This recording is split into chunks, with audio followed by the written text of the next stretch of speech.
Please tell us about the order and how you came to discover it exists. Well, thank you. I'm very happy to be here. The order is truly a secret society.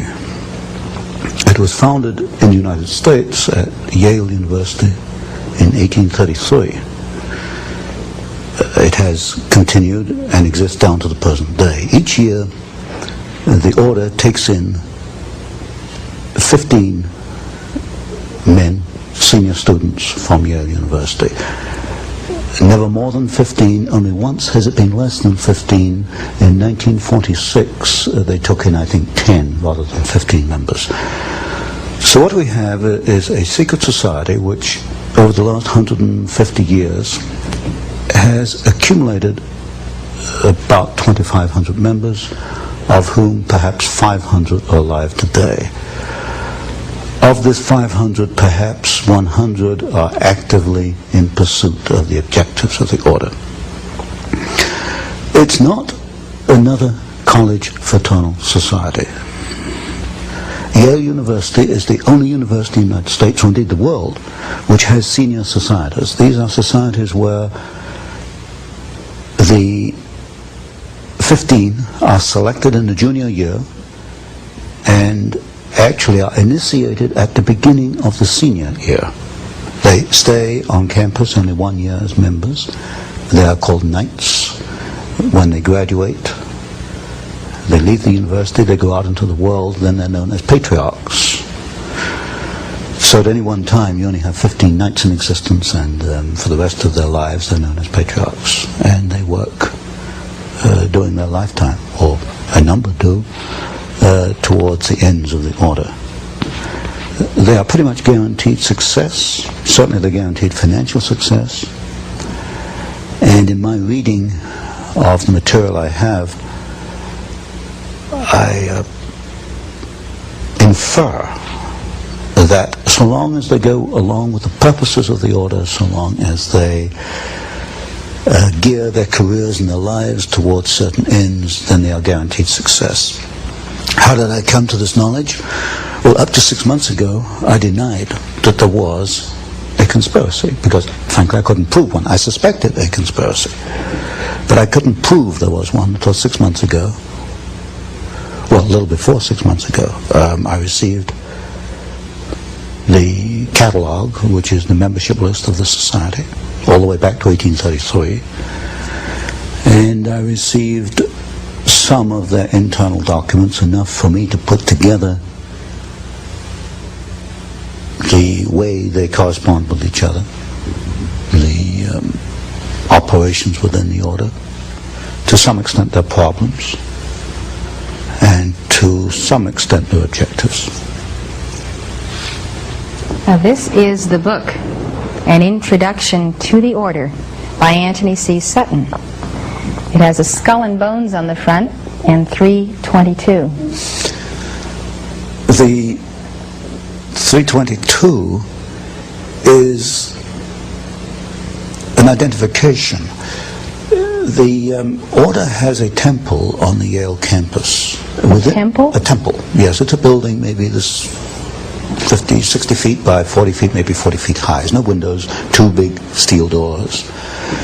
We know what the temple looks like because back in 1880s, a number of Yale students became a little unhappy about what was going on inside this temple. When they went by it at midnight, sometimes they heard strange noises and all kinds of rumors on the Yale campus as to what this might be. There was a break-in. I call it the Yale Gate. There was a break-in to the temple, and the students who broke in cataloged what they found, and they made a drawing, a design of the interior of the temple. And 3 of the rooms are numbered. One is 322, one is 323, and one is 324. 322 is also, I suspect, the chapter number. And also in correspondence between members, they conclude their correspondence where you and I would conclude yours truly or yours sincerely. They conclude yours in 322. Why 322? There are several theories for this. One is that the order originated with Demosthenes the Greek in 322 BC. That's one theory. Another one is that it stems from the founding date in the United States, which was 1832. So really we have the last two numbers, 32, the second chapter, founded in 1832. The skull and crossbones are prominent in their ceremonies, initiation ceremonies. This is a symbol of death. Now, why would they take a symbol of death? Yes, from what I understand, when a new member is initiated, that would be in the senior year at Yale, he's placed within a coffin. Oh my. And now we only know this from the Yalegate papers. These, I call it Yalegate. And from the photographs we have of members inside the temple, many of these photographs are the 15 sitting around a table, and they have this skull and the crossbones sitting on the table in front of them. It is the symbol of death, and it has been called the Brotherhood of Death, and I think it probably more adequately should be called the Brotherhood of Death. So what I've had to do is look at the history, the biographies of the leading members of the order, and reconstruct their career, and see if there's a common pattern in their careers. While doing that, I came across some interesting documents. Some members apparently are not too happy once they become involved with this after 10 or 20 years. One member in particular left a memorandum. He wrote it in 1932. It was buried away in his papers. I don't think anybody found it before I did.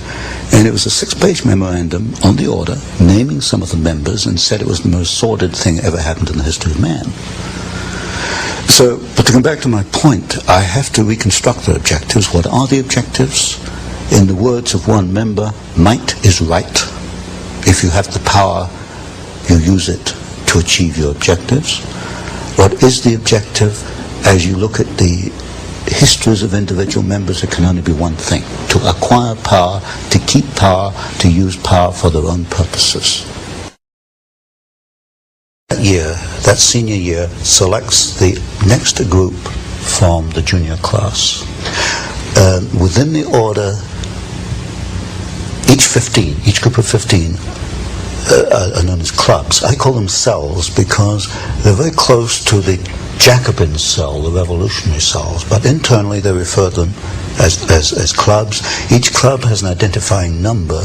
For example, Averell Harriman is a very influential member of the order, the son of Edward Harriman, the railroad magnate.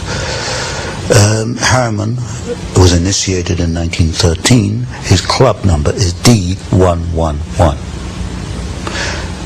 All the other 14 of D111 have died off. Averell Harriman is the only one left.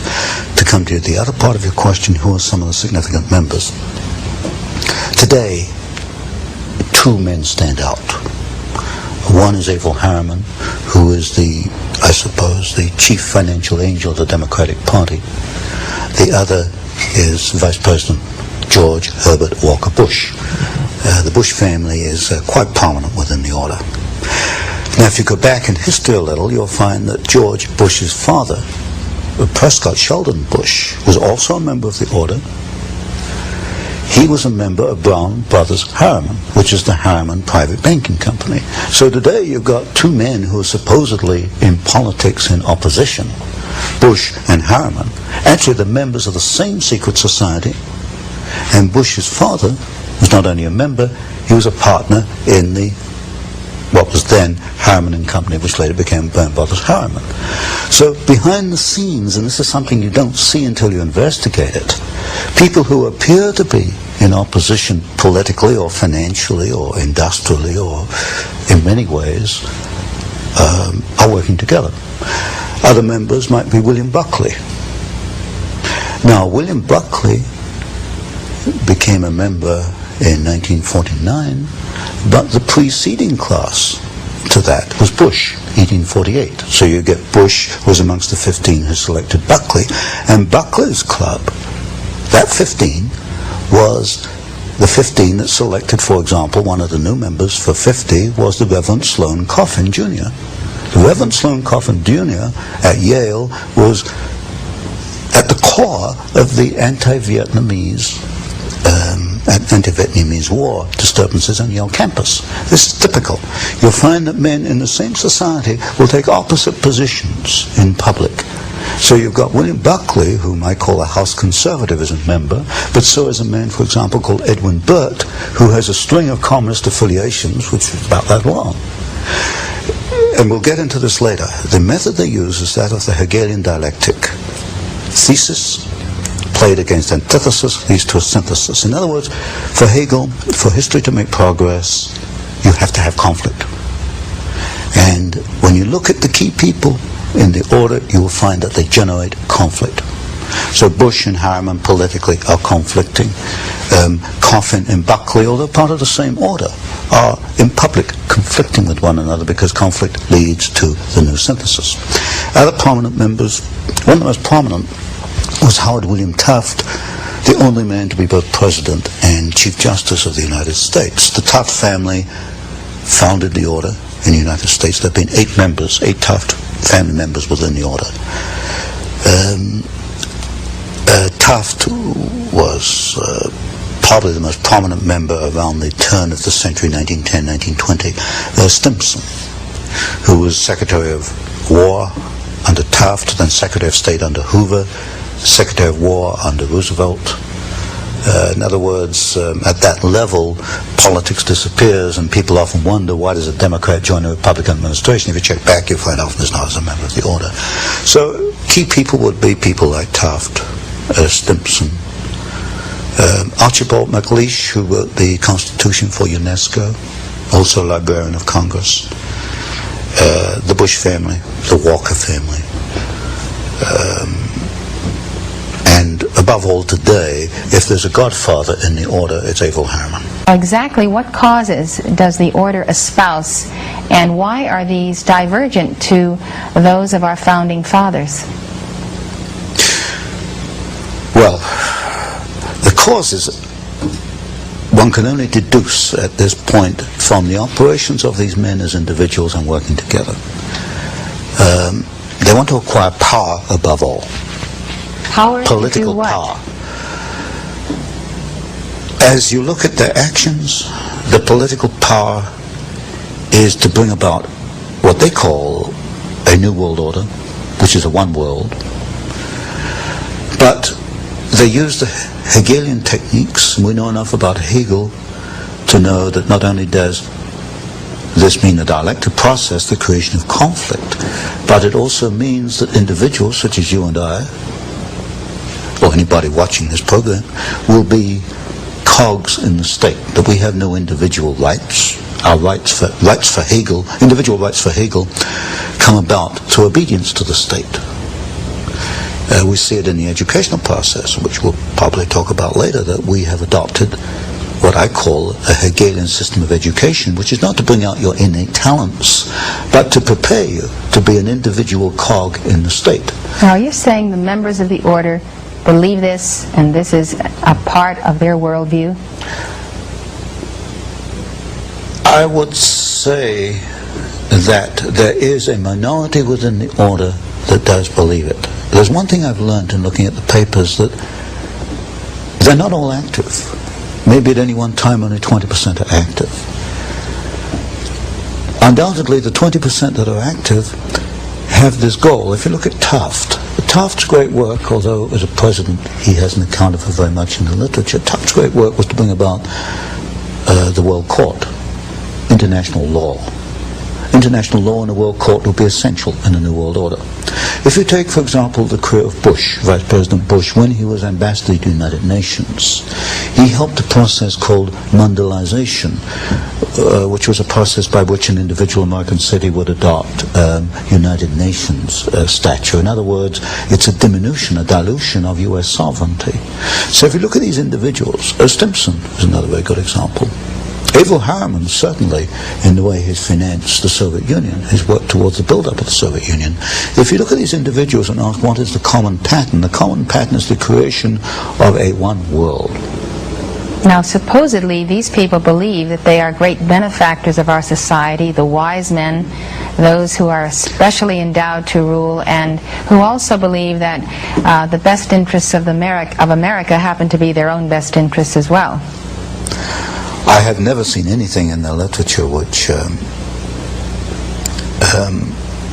leads me to believe that they have our individual rights in their hearts. What I do see in the literature and in the documents is a ruthless drive to acquire power for themselves and to help each other, because this is one of the tenets of the order, that if you have 3 men coming before you for a job, the preference absolutely goes to your brother in the order. This is, in my book, The Order, Introduction to the Order, I call these chains of influence, and I trace one pattern where Stimson brought the McBundy family into the War Department. Then the McBundys go on and become key people both in Department of Defense and in the Council on Foreign Relations. They help each other along the way. And when you get even a small number of men doing this, it can exert a very powerful force, a very powerful influence. So the basic assumption is that because they know what is best for America, the way to preserve that is to amass power to see to it that the destiny they envision comes to pass. My assessment is they're not thinking what is best for America, they're thinking what is best for the order. What is best for the order comes first. Is what is best for America. In their eyes. Order. Yes, in their eyes. What's good for us has to be good for America, so we will remold America according to their pattern. That's right. Yes. It remains secret for 150 years because these people are under an oath not to talk about it. I understand that a member of the order may not remain in the room if it comes under discussion. Now, if I can elaborate on this a little bit, this poses a problem for Mr. Bush, because I write something called the Phoenix Letter, which is a monthly newsletter, and last November I began to open up. And a reader wrote to Mr. Bush and said, is what Mr. Sutton says, are you a member of this order? And the letter the reader got back was very interesting. It said, in effect, that the Vice President was not a member of a sordid secret society. That was not the question. The question was, are you a member of a secret society? The answer came back, he is not a member of a sordid secret society. Inserted the word, you see. This was a reader who doesn't give up, so he went back again. And I understand that as it stands, as we are now, that Mr. Bush is not willing either to admit he is a member of the order or to deny it, because they're under this oath not to discuss it. So when people look at the Council on Foreign Relations, in effect what they've been doing is looking at a kind of a veil which hides the order? Yes. The core, or my work, came about almost by accident. If someone had not donated to me the membership list, we wouldn't be here today. It's remained secret because nobody has done that. Everybody's been looking at the Council on Foreign Relations, the Trilateral Commission, the Bilderbergers. They are not truly conspiracies because the membership lists are open. The membership list of the order has not been open. So there's a distinction between the CFR and the Trilaterals and the order. CFR and Trilaterals are not conspiracies because they are not secret. They do what comes next. And this, of course, is very different argument to many people who've promoted conspiracy have made. They get across the idea that these people telephone each other and have little drawings and maps and diagrams. They don't operate like that at all. If you meet these people, they think alike. They talk alike. They come up with the same ideas simultaneously, and they move simultaneously. They know what they have to do. So they're a breed. They're a breed. Exactly. Now, Tony, what has this breed done? What are their chief accomplishments in molding domestic and foreign policy and actual events in American history since their founding at Yale? One is they have acquired enormous political and financial power. You'll find representatives of the order in politics. What have they done with this power? What has happened to America that would not have happened had they not been the order? Creation of war and revolution. Specifically, which ones? You have documents on that? The third book in this series, which I'm bringing out, takes 2 wars and 1 revolution. Well, 2 revolutions in 1 war. World War II, the Bolshevik Revolution, and the rise of Hitler, which I call a revolution in Germany, we can find the order behind the Russian Revolution, the Bolshevik Revolution. We can find behind the rise of Hitler. We can find in the maintenance of both of these systems, the transfer of technology to both. Since you've already proven that Wall Street is behind the Bolshevik Revolution and the rise of Hitler, now you're proving that the order is behind Wall Street. Exactly.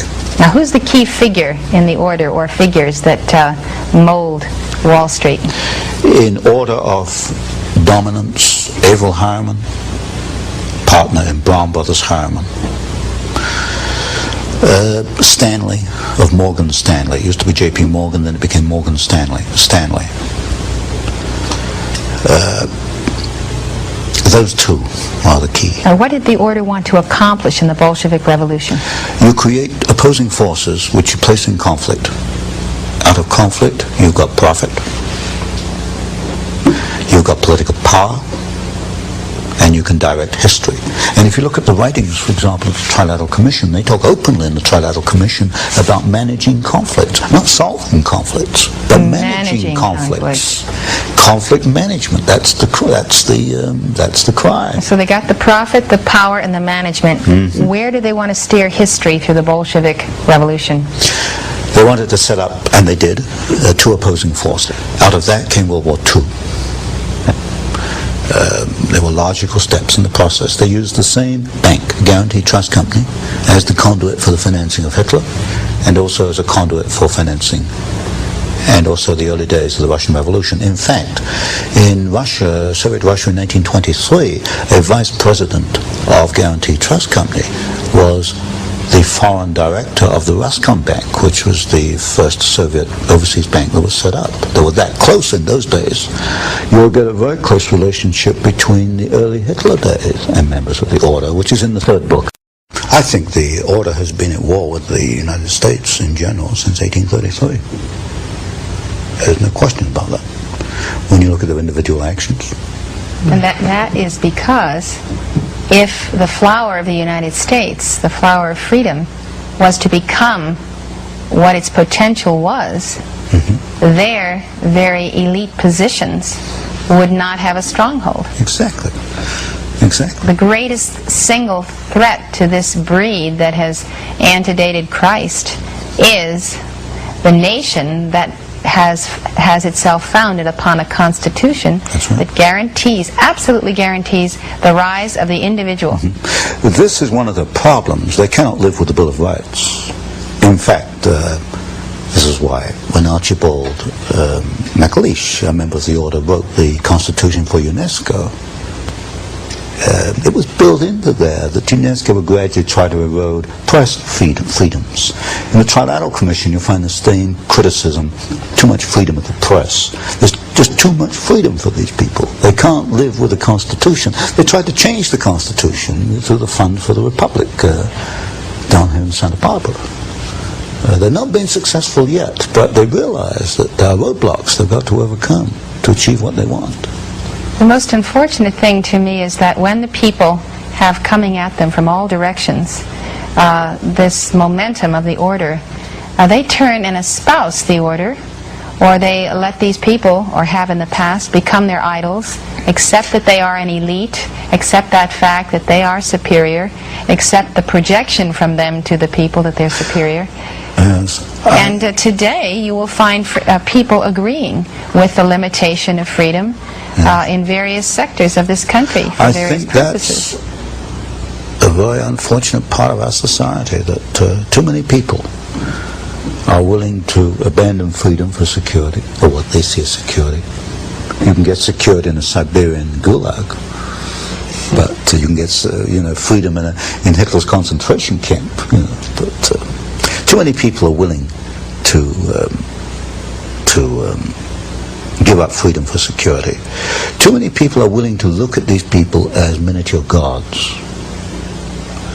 And because they have achieved power, don't ask how did they get power or what they're going to do with the power, but just the fact that they have power makes them a god, and therefore they worship them. This to me is unbelievable. People, I put in one of my books, we've got 20, 30 million degree holders in the United States, people who've earned a college degree, but they don't question the statements which are made by these people.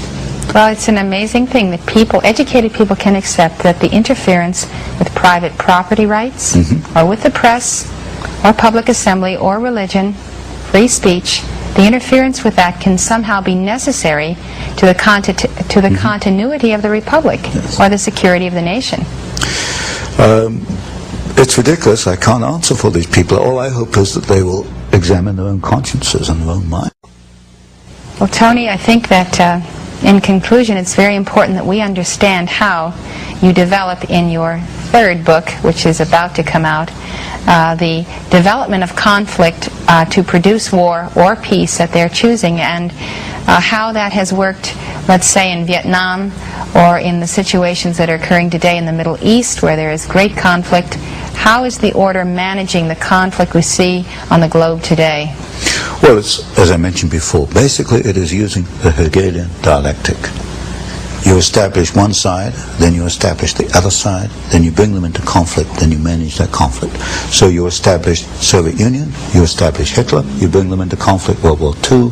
By managing the conflict, you can control the next decade or so. And as I mentioned, we built up the Soviet Union. We're building up their China today, communist China. We're even going to send them military technology. So by 1990, 2000, we've established the two sides. We bring them into conflict. Now tell me, why does Reagan go along with these agreements with Red China, which he just did, to supply this technology? He's not a member of the order. Why does he respond to its stimuli? Because you've got a group within the administration who are members, who are connected with the order. When you get a group quite capable men working together, they can wear down opposition, they can erode opposition, because they're all kind of marching in step. If you get 3 men marching in step, they can do more than 20 men marching to their own step. Don't I make my point here? And within the order, for example, or within the administration, you've got, for example, Mr. Bush, and the people around Mr. Bush, Mr. Baker, Chief of Staff in the White House. And gradually you've seen the weeding out of those individuals who are independent. They've either resigned or they've been moved out to other departments. So in effect the order has taken over very gradually, very carefully, without any fanfare. How is the order then managing the conflict in the Middle East? It's hard to believe that the Arabs or the Iranians or the Iraqis are actually under anyone's control except their own. I can't fully answer that today. Many of these questions you can only answer maybe 10 years later, when you can look at it in perspective. For example, I can look at Pearl Harbor today and see quite clearly a much different picture on Pearl Harbor than was put out in 1941. I can't look at the Middle East today and make too much sense, except you've obviously got two sides. You've got the Hegelian dialectic at work. You've got conflict being created, conflict being managed. The Marines go in, the Marines go out. Today, the Iraq is attacking the Iranian oil bases. You've got the deliberate two sides in these conflicts, the deliberate creation of conflict and the management of conflict. Put it this way, is Castro in Cuba because the order wants him there? Could I rephrase the question? Is Marxist Angola remaining a Marxist Angola because the order wants him? The answer there is yes. Because I know in Angola, the Gulf Oil Company is the biggest supplier of foreign exchange to Marxist Angola. Pull Gulf Oil out of there, there's no more Marxist Angola. I can't answer as clearly for Cuba. So Gulf Oil wants Marxism? Oh yes, it wants, undoubtedly. And Marxism supports Gulf Oil? Oh yes, in fact Cabinda, the Gulf Oil installation in Angola, is defended by Cuban troops. But you see, you've got an interesting phenomenon. I think everyone should hear that one more time. I said Cuban troops. Cabinda, which is the Gulf Oil installation in Angola, Marxist Angola, is defended by Cuban troops. So here we have Cuban troops defending a capitalist monopoly. So-called capitalist. But one of the first things you learn in this business is forget about capitalism versus communism. That is absolute nonsense. The two are, behind the scenes, are hand in hand. It's a capitalist-communist conspiracy. one conspiracy. Yes, but you need Intertwined. the so-called conflict between the two to keep people focusing. Look, keep you looking over there. You know, capitalism versus communism. You know, that makes a nice little picture. You know, you get books on it and films on it. Capitalism versus communism. That's not where the action is. The action is over here.